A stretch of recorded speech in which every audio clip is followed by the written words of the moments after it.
नमस्कार दोस्तों, धर्म रहस्य चैनल पर आपका एक बार फिर से स्वागत है। आज हम एक ऐसे अनुभव को लेने जा रहे हैं जो कि एक लड़की की ज़िंदगी से संबंधित है और उन्होंने इसे प्रकाशित करने के लिए कहा है, जबकि उनके साथ क्या घटित हुआ आप थंबनेल के माध्यम से समझ ही सकते हैं। तो चलिए जानते हैं और पढ़ते हैं इनके पत्र को और समझते हैं कि इनकी जीवन को कैसे बहुत ही बुरा बनाने की कोशिश की गई है। गुरुजी प्रणाम। आशा करती हूँ आप बिल्कुल ठीक और कुशल मंगल होंगे। मेरा नाम, ईमेल एड्रेस पूरी तरह से गोपनीय रखिएगा गुरुजी। धर्म रहस्य चैनल के सभी साधकों को मेरा नमस्कार है। अब ज़्यादा समय ना गंवाते हुए मैं सीधा अपने अनुभव पर आती हूँ। ये बात 2020 में लगे लॉकडाउन की है, जब नया लॉकडाउन लगा था और पूरे भारत में सब लोग अपने घरों में रहा करते थे। घर में इंसान कैसे समय बिताए, एक ही जगह रहकर दिन भर बोर हो जाया करता था। तो मुझे मेरी सहेली ने उस समय अपना इंस्टाग्राम अकाउंट दिया, ये कहते हुए कि तू बोर नहीं होती क्या, पूरा दिन अकेले, वो भी चुपचाप बैठे बैठे पता नहीं कैसे रह लेती है। उसने कहा, ये ले मेरा इंस्टाग्राम का फेक अकाउंट, इसको चलाया कर और बात किया कर लोगों से, ताकि तुझे भी पता चले कि दुनिया में हो क्या रहा है। पहले मैंने मना किया कि मैं ये सब नहीं चलाती, फिर उसके फोर्स करने पर लोग के इनकार, और फिर मैंने दिन दोपहर बहुत बोर हो रही थी बैठे बैठे, सोचा चलो चला ही लेती हूँ इंस्टाग्राम। फिर मैंने इंस्टा पे अकाउंट चलाना शुरू किया। वहाँ मुझे एक लड़का मिला जिससे सिर्फ ही हाय हेलो ही हो जाती थी कभी कभी। फिर धीरे धीरे मेरी बात उससे इंस्टाग्राम पर मिले लड़के से होनी शुरू हो गई। उससे थोड़ी बहुत बात होती थी, वो भी बस हाय हेलो हाल चाल तक, क्योंकि मैं अपनी साधना में बिजी रहती थी। उसके बाद धीरे धीरे हमारी जान पहचान हो गई। इंस्टा पे हम दोनों बात करने लगे एक दूसरे से। वो लड़का और मैं बहुत अच्छे दोस्त बन गए, सिर्फ दोस्त, इससे ज़्यादा कुछ भी नहीं। मैं बहुत रिस्पेक्ट करती थी उस लड़के की। मुझे वो लड़का भरोसे लायक लगा तो मैं उसे बातें करने लगी। मैं उस लड़के को बहुत सपोर्ट करती, पढ़ाई को लेकर और कैरियर को लेकर, क्योंकि मैं उसका भला चाहती थी ताकि उसका भविष्य अच्छा हो सके। क्योंकि वो बहुत दुखी परेशान रहता था, क्योंकि वो लड़का एक गरीब परिवार से और रांची के किसी देहाती गांव से था और किराए के कमरे में नोएडा रहता था। मैं उस लड़के की परेशानी को समझती और उसे आगे बढ़ने के लिए प्रेरणा देती। उसको समझती कि यह करके तुम बस मेहनत करो, भगवान तुम्हें तुम्हारी मेहनत का फल जरूर देंगे, तुम्हारी अच्छी जॉब जरूर लग जाएगी। एक दिन मैं उस लड़के को फुल सपोर्ट कर रही थी, सब कुछ ठीक था। मैंने इस लड़के को इंसानियत के नाते इतना सपोर्ट किया कि लड़के ने बदले में मेरे साथ इतना बुरा किया जो कि माफ़ी के करने लायक बिल्कुल भी नहीं था। मुझे नहीं पता था कि यही लड़का एक दिन मुझ पर इतना बड़ा कलंक लगा देगा, वो भी झूठा। और वो लड़का मेरे शत्रुओं के साथ देकर उनसे दोस्ती करके वो लड़का मेरे सबसे बड़ा शत्रु बन जाएगा, ये मैंने कभी भी नहीं सोचा था। गुरुजी, वो आपको आगे अनुभव सुनाने के बाद पता चल जाएगा कि इस लड़के की वजह से मेरे साथ क्या क्या हुआ। मैंने इससे इंसानियत के नाते, दोस्ती के नाते बातें कर लिया करती थी, फिर हमारी बातें हुआ करती थी। फिर इसी दौरान अचानक एक दिन मेरी तबीयत बिगड़ चुकी थी बहुत ही ज़्यादा।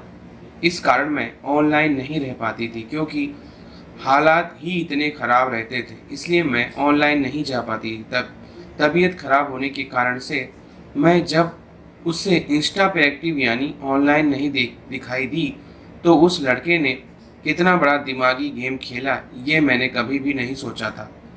और उसकी घटिया हरकत से मैं खुद को अनसेफ महसूस करने लगी। दरअसल उसने मेरी इंस्टाग्राम प्रोफाइल खोलकर वहाँ मेरी फ्रेंड्स लिस्ट को खोलकर मेरी सभी फ्रेंड्स को, यानी मेरी सभी जानने वालों को, उस लड़के ने फ्रेंड रिक्वेस्ट भेजी और इंस्टाग्राम के सभी फ्रेंड्स से, मेरे जानने वाले से कांटेक्ट करना शुरू कर दिया। उनसे बातें करना शुरू कर दिया और मेरे बारे में बातें करना शुरू कर दिया और मेरे बारे में उन लोगों से पूछना शुरू कर दी कि मेरी मर्जी के खिलाफ जाकर मेरे मना करने के बावजूद उस लड़के ने उन सब से बात करना शुरू कर दिया था। उनमें से ही एक फ्रेंड मेरी तन्नू भी हुआ करती थी, जो आज के टाइम में मेरी जान की सबसे बड़ी दुश्मन बनी हुई है। फिर भी इस बीच में अचानक मेरी तबीयत खराब हो गई।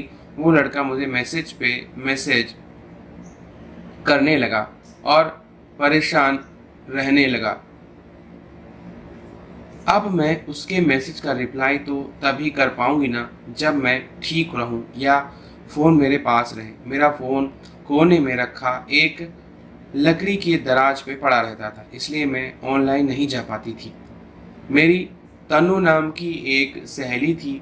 वो बहुत तेज़ और शातिर किस्म की लड़की है।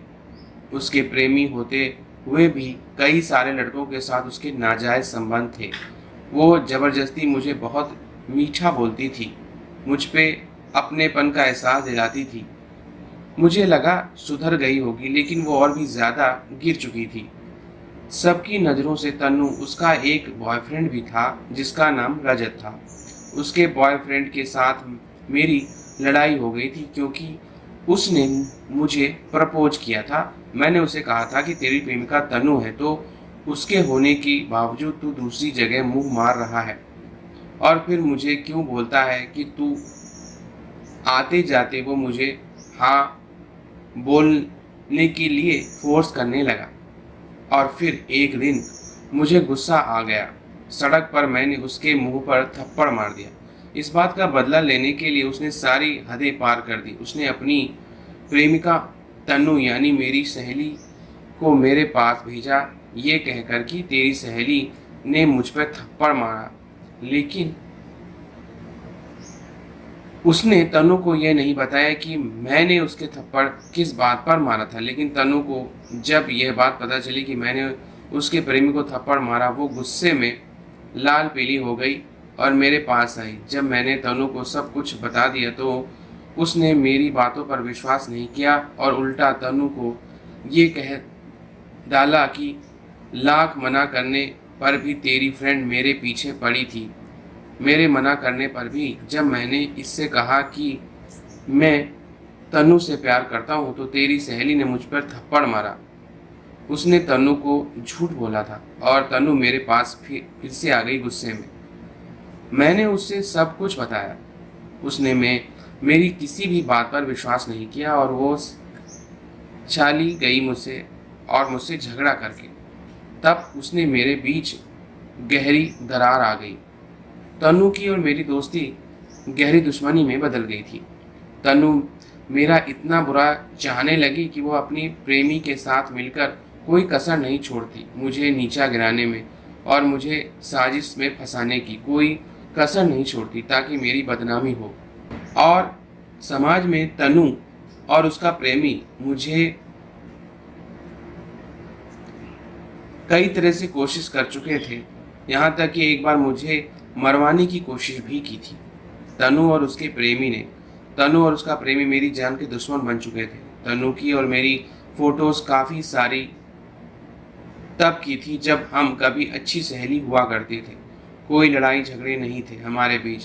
तनु की और अपनी फ़ोटो मैं कई बार इंस्टाग्राम स्टेटस पे भी लगा चुकी थी। तनु की और मेरी स्टेटस पर लगी हुई फ़ोटो उस ऑनलाइन इंस्टाग्राम पर देख ली और उस लड़के ने जिस लड़के से मैं बात करती थी उसने वो देख ली थी बहुत पहले ही।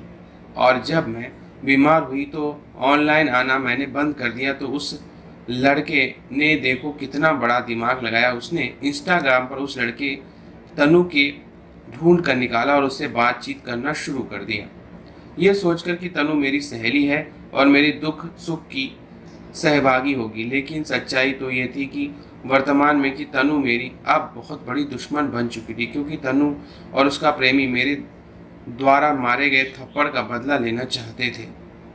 इन दोनों ने, तनु और उसके प्रेमी ने, बहुत बड़ी साजिश रची मेरी इज्जत खराब करने की। समाज में वो भी इंस्टाग्राम पर मिले इस लड़के के द्वारा इंस्टाग्राम पर मिला ये लड़का इन दोनों के यानी तनु और उसके प्रेमी के लिए बहुत बड़ा हथियार बन चुका था। ये मोहरा बन चुका था। जब तनु ने अपनी प्रेमी को बताया कि ये इंस्टाग्राम पर लड़का हमारी दुश्मन को बहुत चाहता है, यानी वो दुश्मन मैं थी इनकी, ये लड़का इसको बहुत चाहता था, ये बहुत बड़ा हथियार है हमारे इससे बदला लेने के लिए। तनु ने और उसके प्रेमी ने साजिश रचना शुरू कर दिया। मेरे लिए इन दोनों ने प्यार प्यार से मीठा बन के और मीठे बोल के उस लड़के से सब कुछ जान लिया और पूछ लिया A to Z, ताकि उस लड़के को शक भी ना हो और मुझे बदनाम भी कर दिया जाए इस लड़के के द्वारा। लेकिन वो लड़का अनजान था इन दोनों की चालाकियों और इनकी इतनी बड़ी गंदी साजिशों से। इस लड़के को कुछ नहीं पता था कि आखिर सच्चाई क्या है। उस लड़के को लगता था कि तनु मेरी अभी अच्छी सहेली है और उसने तनु को मेरे बारे में बताया कि मैं उससे बहुत प्यार करता हूँ और वो मेरी गर्लफ्रेंड है, वो भी मुझे बहुत प्यार करती है, हम दोनों बहुत प्यार करते हैं, एक दूसरे से शादी करना चाहते हैं। लेकिन उसकी फैमिली नहीं मान रही शादी के लिए, जो कि बिल्कुल झूठी बातें थी। ये 1000% झूठी और गलत बात बोली उस लड़के ने। इन बातों से मैं जब तक बेखबर बाहर दुनिया में मेरी ये बात उड़ाई जा रही थी कि रची किसी लड़के से प्यार कर रही है और घर वाले शादी नहीं कर रहे हैं, मुझे इन बातों की तब कोई खबर तक नहीं थी कि मेरा ही बनाया हुआ दोस्त मुझे बदनाम कर रहा है, मेरे दुश्मनों से दोस्ती के उनके साथ दे रहा है। ये मेरा जीवन की सबसे बड़ी गलती थी जिसे अब मुझे बहुत पछतावा है। मुझे इस केस से यही सीख मिल रही थी कि जीवन में कभी भी सोशल मीडिया पर मिले लोगों पर कभी भी विश्वास नहीं करना चाहिए। वो कुत्ते से भी ज़्यादा गुजरे निकलते हैं। पालतू कुत्ता भी एक बार वफादार निकल जाता है, लेकिन उनसे तो यहाँ इंसानियत 1000 टुकड़े कर दिए हैं। मुझे बदनाम करने के लिए मेरे इतने बड़े हादसे का जो मैं शिकार हुई हूँ और सबका जिम्मेदार मैं उस लड़के को ही मानती हूँ। क्या उसने मेरी पूरे जग में बदनामी करवाई? क्यों उसने मेरे पूरे जग में हंसाई करवाई? मुझे बातें ही बताते हुए और अधिक क्रोध आ रहा है। सब कुछ करने के बाद भी वो इस बात की आस रखता है कि मैं उससे बात करूं और शादी करूं। मुझे पागल कुत्ते ने काटा है कि मैं इतने बड़े हादसे के बाद में उस लड़के से बात करूं। रही शादी की बात, तो इससे बेहतर है मर जाना। मैं तो अब उसका नाम भी सुनना बर्दाश्त नहीं कर सकती। मुझे इतनी नफरत है कि ऐसे इंसान से मैं तो बस केवल एक दोस्त के नाते ही बताया था करती थी, इससे ज़्यादा और कुछ भी नहीं था उस लड़के और मेरे बीच में। मैं उसे इंस्टाग्राम पर मिले लड़के को इतना सपोर्ट करती थी कि जब वो रोता था तो मैं उसे समझाती और हंसाती भी थी कि जब वो दुखी रहता तो मैं उसे हिम्मत देती आगे बढ़ने की और ईश्वर पर विश्वास दिलाने की। मैंने उसको अपने बारे में सब बताया हुआ था। मैं साधनाएं करती हूँ, पूजा पाठ करती हूँ। उसको भी मैं यही कहती और समझाती कि ईश्वर का सबसे बड़ा हाथ होता है हमारी सफलता दिलाने में। यदि तुमसे गवर्नमेंट एग्ज़ाम क्लियर नहीं हो रहा है तो मेहनत और पढ़ाई के साथ भगवान की भी पूजा पाठ करना शुरू कर दो। क्या पता ईश्वर तुम्हारी सुन ले और तुम्हारी नौकरी लगवा दे। मैंने दोस्ती के नाते, इंसानियत के नाते इतना सपोर्ट किया तो क्या गलत किया? बदले में उस लड़के ने मेरे साथ इतना बुरा किया कि मेरी इंस्टाग्राम की फ्रेंड लिस्ट में तनु को ढूंढा और उससे बातें करने लगा। जब उसके प्रेमी को इंस्टा वाले लड़के के बारे में पता चला तो तनु के प्रेमी ने इस लड़के को बहुत अच्छा मोहरा बनाया मुझसे बदला लेने के लिए। उस लड़के से प्यार से मीठा बोल बोलकर सारी बातें उगलवा ली ताकि इंस्टाग्राम पर मिले लड़के को शक ना जरा भी हो। और इसके बाद तनु और उसके प्रेमी ने मुझे मानसिक टॉर्चर करना शुरू कर दिया। घर से बाहर आते जाते वो दोनों लड़के के नाम पर मुझे गंदे कमेंट पास करते और दूसरे लड़कों से भी गंदे कमेंट पास करवाते थे। यह सब होते देख मैंने कई बार आत्महत्या करने की कोशिश की और मैं बहुत रोती भी थी। मैं मरने की कोशिश करती थी। मैं घर के बाहर निकलने कहीं जाने के लिए भी नहीं तैयार होती। तन्नू अपने प्रेमी के साथ मिलकर मुझे गंदे गंदे कमेंट पास करती और उस लड़के के नाम लेकर मैं बहुत रोती, टेंशन लेती, क्योंकि मेरा किसी से कोई अफेयर नहीं था। लेकिन उस घटिया गंदे लड़के ने मुझे पूरी तरह से बदनाम करवा दिया। मेरे शत्रुओं के द्वारा अगर उससे ऐसा लगता कि ये सब करने से वो मुझे ब्लैकमेल करेगा और तन्नू और उसका प्रेमी से मैं मजबूरी बदनामी से डर से मैं उससे शादी कर लूँगी डर के मारे, तो वो गलत था बिल्कुल, क्योंकि मेरी तरफ से ऐसा कुछ भी नहीं था। मैं उसे जानती तक नहीं थी, रियल में कभी देखा भी नहीं था। शादी का तो सवाल ही पैदा नहीं होता, वो भी जब उसने मेरे साथ इतना बड़ा हादसा करवा दिया। मेरे दुश्मनों के साथ दोस्ती करके उनका साथ देकर ऐसे इंसान पर किसी भी तरह से क्यों विश्वास किया जाएगा। आज के टाइम में वो लड़का मेरा सबसे बड़ा शत्रु बन चुका है। उससे नफरत करती हूँ, घृणा करती हूँ और मेरे ये दोनों भी सबसे बड़े शत्रु हैं, जो कि शत्रु और कोई नहीं तनु और उसका प्रेमी था। इन दोनों ने मुझे जान से मरवाने की कोशिश की, पर मुझे दैवीय शक्ति ने किसी किसी तरह से बचाया। और गुरुजी, हाँ, हद तो तब हो गई जब मैं घर से बाहर कहीं जाती, सोसाइटी के हर एक लड़का मुझे उस इंस्टाग्राम वाले लड़के के नाम पर गंदे गंदे कमेंट पास करता। तब मेरी तो रो रो कर हालत खराब हो जाती थी। कई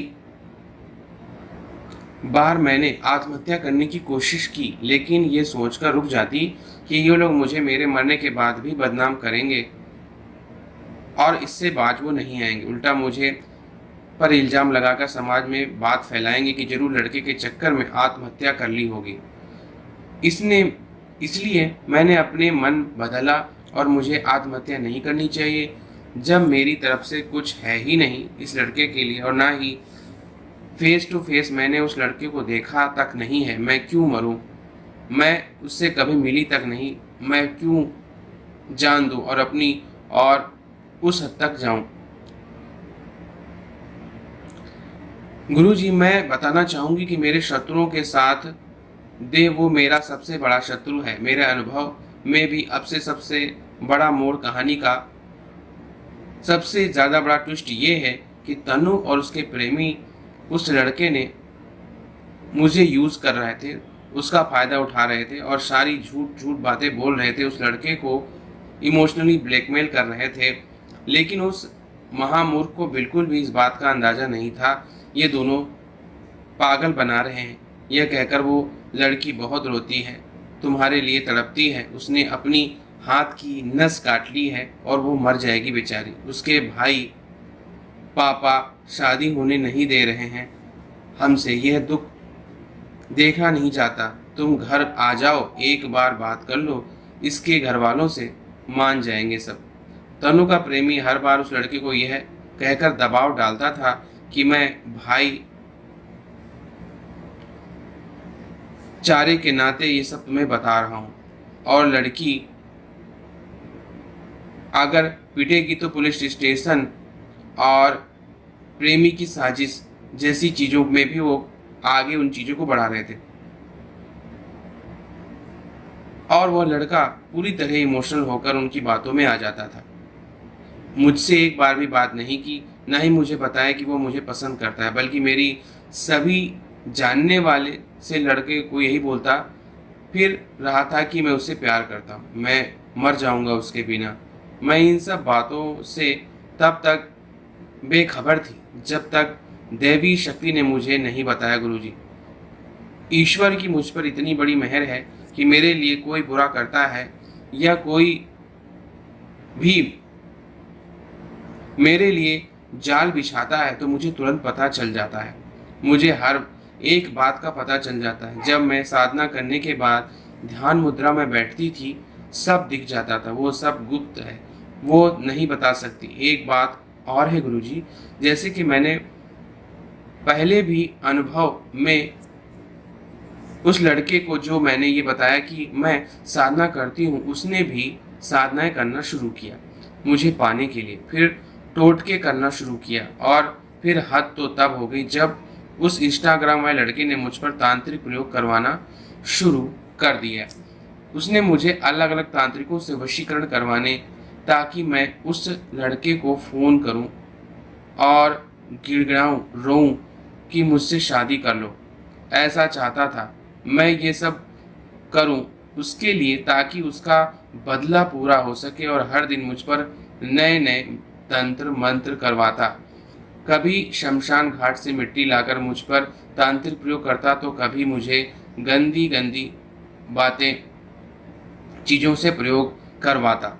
यह कहकर कि भगवान करे कि माँ-बाप से भी जाए और पैसों और परिवार से भी, इन सब चीज़ों से चली जाए। इतनी बुरी-बुरी बद्दुआएँ देता, मुझे गालियाँ देता, मुझे हर एक चीज़ के बारे में मुझे मेरी दैवी शक्तियाँ ही बताती थी और दिखा भी देती थी। और हद तो तब हो गई गुरुजी, जब उस लड़के ने तंत्र मंत्र करने के सारे रिकॉर्ड तोड़ दिए। गुरुजी, एक बार मैं गहरी नींद में सो रही थी। सोते-सोते अचानक मुझे ऐसा महसूस हुआ, मुझे जैसे मेरे डेड शरीर यानी मेरे मरे हुए शरीर में अचानक से एकदम से जैसे जान डाल दी गई हो। मुझे मेरे शरीर मेरा हुआ लग रहा था, जैसे अचानक भगवान ने मेरी आत्मा निकाल दी हो। शरीर में मैं हड़बड़ाकर उठी और सोच में पड़ गई। तब तक मुझे इतना महसूस हुआ कि ये क्या हुआ मेरे साथ। तब तक दैवी शक्ति ने मुझे बताया ही नहीं। फिर मैं सो गई। जब सुबह अगले दिन सोकर उठी तो मैं अपनी मम्मी को बताया कि मेरे साथ ऐसा ऐसा हुआ था रात को। मम्मी ने यह कहते हुए बात को टाल दिया कि सपना देखकर लगा होगा तुम्हें, ज़्यादा मत सोचो इन सब बारों में। फिर मेरी मम्मी ने कहा कि ठीक है, लेकिन फिर भी मैं लगातार सोचती रहती इस बारे में जो रात की घटना घटी। साथ मुझे धीरे धीरे बुखार होना शुरू हुआ, घबराहट होनी शुरू हुई, जैसे मेरा दम घुट सा रहा हो। मेरा घर मन के वहाँ रहकर के चिल्लाऊं, बहुत तेज तेज रोऊं, चिल्लाऊं। बार बार मुझे लड़का याद आ रहा था। मेरी हालत कुछ पागलों जैसी होती जा रही थी। कुछ टाइम के बाद मैंने अपनी कुल देवी से प्रार्थना की, यह कर कि मुझे जानना है कि यह आखिर मेरे साथ ऐसा क्यों हो रहा है और किस लिए हो रहा है। तब मैं अपनी ध्यान मुद्रा में बैठ गई। उसके बाद जब देवी शक्ति ने मुझे जो दिखाया, मेरे पैर तले जमीन खिसक गई और मैं दंग रह गई, ये जानकर कि इंस्टाग्राम पर लड़का ने दरिंदगी की सारी हदें ही पार कर दी। अपनी दरिंदगी दिखाकर मैं बिना मर्जी के वो मुझसे शादी करना चाहता है, बीच में से सबको हटा देना चाहता है, मार देना चाहता है। उस लड़के ने तांत्रिक से मेरी आत्मा को बुलाकर उस लड़के के साथ मेरी आत्मा से शादी करवा दी है। उस लड़के के साथ 7 फेरे में बंद कर मेरी आत्मा से शादी करवा दी है। जब ये मुझे दैवी शक्तियों से पता चला कि मैं इन बात से दंग और हैरान रह गई कि इंसान इतना कैसे गिर सकता है। अपने स्वार्थ के चक्कर में बिना मर्जी के तांत्रिक क्रिया से वह मुझे पा लेना चाहता है। ऐसे मक्कार इंसान पर और ऐसे पर मैं कैसे विश्वास करूं। ऐसा महसूस होता था जैसे कि बंधी हुई हो और मेरी आत्मा बंदी हो गई है। बिल्कुल पागल जैसी हालत हो गई थी मेरी। फिर ये सब जब दैवी शक्ति कुल देवी ने मुझे इन सब को दिखाया तो मैं सब कुछ जान गई। ये लड़का किसी भी हालत में मुझे बस अपनाना चाहता है। मैंने भी अपने घर में सबको ये बता दिया कि ये लड़का मुझ पर तांत्रिक क्रिया कर रहा है और मुझे कुछ हो जाए तो इस लड़के को किसी भी कीमत पर छोड़ना मत, क्योंकि जो मेरे माता पिता भाई बहन को रास्ते से हटाकर तब मुझको पाना चाहता है, भला अच्छा इंसान कैसे हो सकता है, पर तो केवल स्वार्थ और अंधेपन से पागल हो गया है। वो केवल अपने स्वार्थ के लिए जी रहा है।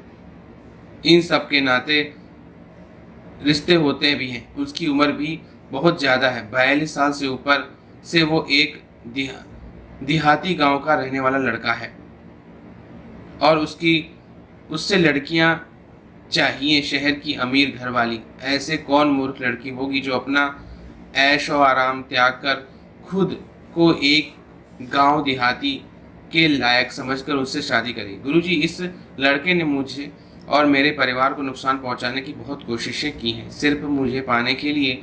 जो मेरे माता पिता और भाई बहन को रास्ते से हटाने की कोशिश की तांत्रिक प्रयोग से, सिर्फ अपने स्वार्थ के लिए। भला वो कैसे अच्छा हो सकता है? मुझे आप से 5 सालों से जुड़ी हुई हूँ। मैं सिर्फ ईश्वर की आराधना करती हूँ, शायद इसलिए बची हुई हूँ। इतना सब होने के बाद गुरुजी, मैंने इस लड़के को सब बताया हुआ था कि मैं बहुत पूजा पाठ करती हूँ, साधना करती हूँ, मैं देख सकती हूँ चीज़ों को। फिर भी उससे मेरे कह दिया कि करती रही तो करती रहे, फ्रेंड, जैसी तुम्हारी मर्जी। जब मैंने उससे बात करना बंद कर दिया तब सिर्फ लड़के ने पहले पूजा पाठ करनी शुरू की, फिर तांत्रिकों को बताया और टोटके करवाने शुरू कर दिए, और फिर तांत्रिकों से मेरी आत्मा को बुलाकर उस लड़के से मेरी शादी करवाई। गुरुजी, जब मैंने उससे ये बताया कि मैं साधना करती हूँ तब मैंने उससे ये भी बताया था कि मैं धर्म रहस्य चैनल पर अपनी साधना के सभी अनुभव भेजती हूँ, तुम वहाँ सुन लेना। उससे आपके चैनल के बारे में पता है, इसलिए मैं चैनल के अनुभव के माध्यम से उसे चेतावनी दे रही हूँ कि अपनी गलतियाँ मान करके दूर चले जाओ, इस दुनिया में तुम्हारी भलाई है। ये मैं आखिरी चेतावनी दे रही हूँ। जब तुमने मेरी इतनी बदनामी कर दी है तो मैंने भी अपने घर के सबको सब कुछ बता दिया है कि मेरे साथ तनु और उसके प्रेमी इस लड़के ने मोहरा बनाकर मुझसे बदला लेना चाहते थे, और ये मुझ पर तांत्रिक प्रयोग कराकर सब कुछ इस सब के बारे में भी बता दिया है। यह बिल्कुल सच्चा अनुभव है जो मैंने फेस किया है गुरुजी। मैं इस अनुभव के माध्यम से इंस्टाग्राम वाले लड़के को ये बताना चाहती हूँ कि मेरी मर्जी के खिलाफ जाकर जो कुछ भी तुमने अब तक मुझ पर तांत्रिक प्रयोग करवाए हैं और टोने टोटके किए जा रहे हैं, मैं तुम्हारे लिए तड़पूं रोऊं, तुमसे शादी करने के लिए बोलूं सबके सामने, यह सब तुमने मेरी मर्जी के खिलाफ किया है। मैं तुम में जरा भी इंटरेस्टेड नहीं हूँ। अब भूल जाओ, अपने दिमाग से निकाल दो ये सब, क्योंकि मैंने तुम्हें एक अच्छा और सच्चा दोस्त मानकर तुमसे बातें कर ली, तुम्हें कैरियर को लेकर सपोर्ट किया, तुम्हारी दुखी होने पर तुम्हें हौसला बढ़ाती थी ताकि तुम एग्ज़ाम क्लियर कर पाओ अपना। लेकिन तुमने बदले में मेरे साथ कितना गलत किया, मुझे बदनाम कर दिया, मेरी इज्जत पर दाग लगा दिए, मुझे मुंह दिखाने लायक नहीं छोड़ा।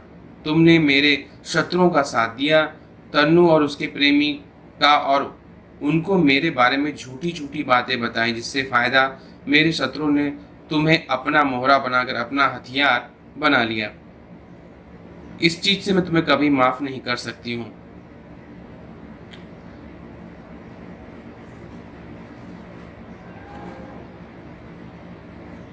सिर्फ तुम्हें अपना मोहरा बना रहे हैं, अपना हथियार बना रहे हैं, इसलिए तुम्हारी भलाई के लिए तुम्हें ये संदेश दे रही हूँ कि दूर हो जाओ उन गंदे और घटिया लोगों से, क्योंकि तुम्हारे जरिए मैं मेरी बदनामी करवाना चाहते हैं, और मेरी बदनामी होगी तो जाहिर सी बात है तुम्हारी भी उतनी ही बदनामी होगी, बचोगे तो तुम भी नहीं। लेकिन मैंने पहले भी यही कहा है, अब भी फिर यही कह रही हूँ कि कुछ भी नहीं है तुम्हें लेकर, शादी करना तो दूर की बात है। मैं तुमसे नफरत करती हूँ क्योंकि तुमने इंसानियत को पूरी तरह से उड़ा कर रख दिया। मेरे अपने घर में भी सबको बता दिया है मेरी तरफ से कुछ भी नहीं है उस लड़के को लेकर, इसलिए मेरी फैमिली मुझे कुछ नहीं कहा, क्योंकि सबको पता है मैं एक पूजा पाठ करने वाली साधिका हूँ, और तुमने मेरी शत्रुओं के साथ दिया, उनसे दोस्ती की। अब तुम भी मेरे लिए मेरे शत्रु ही हो। अगर तुमने थोड़ी सी भी इंसानियत बची होगी तो तुम्हें अपना किए पर जरूर पछतावा होगा। मैंने तुम्हारे साथ कितना अच्छा किया, बदले में तुमने मेरे साथ कितना बुरा किया है।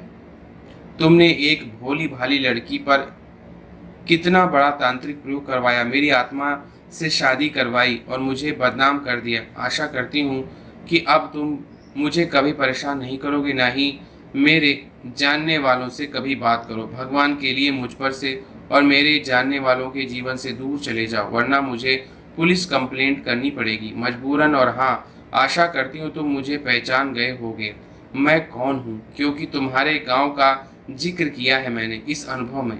चलती हूँ। इस अनुभव को भेजने का मकसद सिर्फ इतना सा है मेरे लिए कि सीधे सीधे रूप से किसी को चेतावनी देना चाहती हूँ, और आशा करती हूँ कि आप सभी को मेरा बताया कि सच्ची घटना पर आधारित यह अनुभव सभी को पसंद आया होगा। धन्यवाद।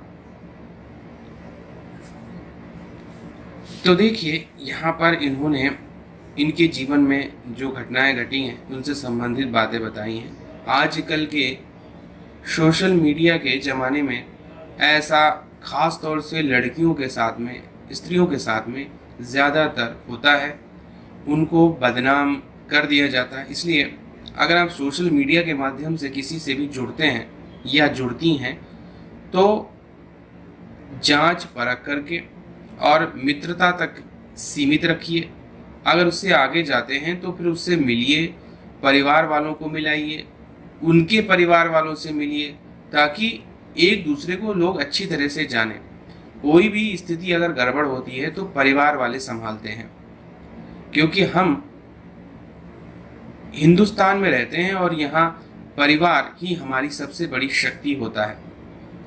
इसलिए कोई भी चीज़ अगर छुपा के करेंगे तो उसका नतीजा जो है हमेशा बुरा ही भुगतने को मिलता है। कुछ भी कीजिए, आप अपनी सच्चाई ईमानदारी से कीजिए और सभी को उसके बारे में पता हो तो कभी भी बुरा नहीं होता है। और रही बात ज़बरदस्ती किसी को पाने की, तो याद रखिए कुछ भी ज़बरदस्ती करने से नहीं मिलता। सच्चे समर्पण और सच्चे प्रेम से सब कुछ हासिल होता है। तो आज का ये अनुभव आप लोगों को कैसा लगा, कमेंट अवश्य कीजिए। आप सभी का दिन मंगलमय हो। धन्यवाद।